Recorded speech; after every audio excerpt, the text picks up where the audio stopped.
We called it an anniversary because it roughly is an anniversary of Raven and my getting married many years ago, but also an anniversary of basically last year when we moved here. The purpose of the event was really to bring community into the picture, and it was kind of neat because we ended up having probably about 70% of the people here, friends, are from the general area, and maybe 30% that have, traveled 3 hours or something.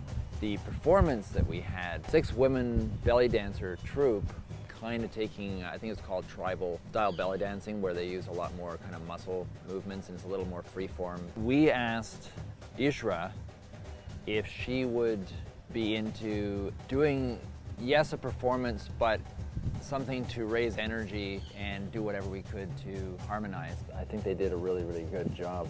That's not an easy thing to do. This weekend has been absolutely beautiful.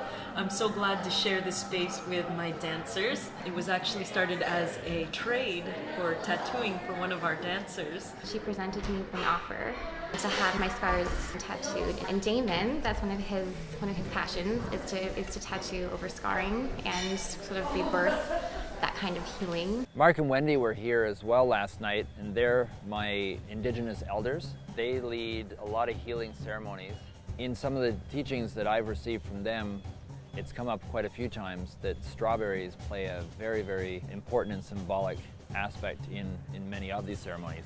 Reason behind being so enthused about getting a bunch of these wild strawberries was the emphasis that they put on to the importance of the strawberry in their ceremonies and the symbolic aspect to it. They refer to the strawberry as the heartberry, so that just kind of gives you a sense of the value of this fruit symbolically.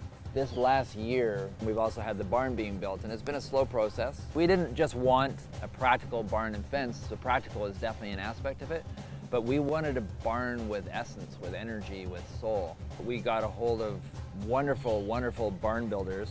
Sean, who was here at the event last night with his boys and his wife. Andrew, who wasn't here, who was helping Sean throughout the building of the barn. Sean and his son brought out a violin or a fiddle, and then later on brought out a guitar. And at one point, people were just sitting around the campfire here, and Guy was singing as well and playing guitar, and it was just such a flow of energy the way that they were playing. I had some blues and jazz recorded music, so I was playing with that, and then one guy came out and played violin, and he had been playing some classical stuff earlier on his own practicing. I was curious to see if he could just roll in with his blues and jazz stuff, and he did really beautifully.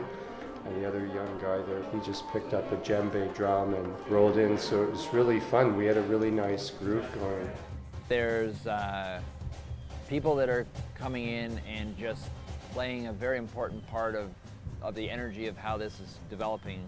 Eric and his wife who are here, and his son, Ro. And Eric is an arborist, and we've had Eric do a lot of work for us, helping me in the bush and teaching me. All these guys, what they share in common is they're not just average foresters or arborists or barn builders. They work in a very different way than an average person would work, and I feel that this is a good example of what we're trying to culture here. Is very much the way I work with my tattoos. Is I work with a conscious intent and a love and care and appreciation for every person that I work on, no different than if I was working on myself. And I think that's what really builds community.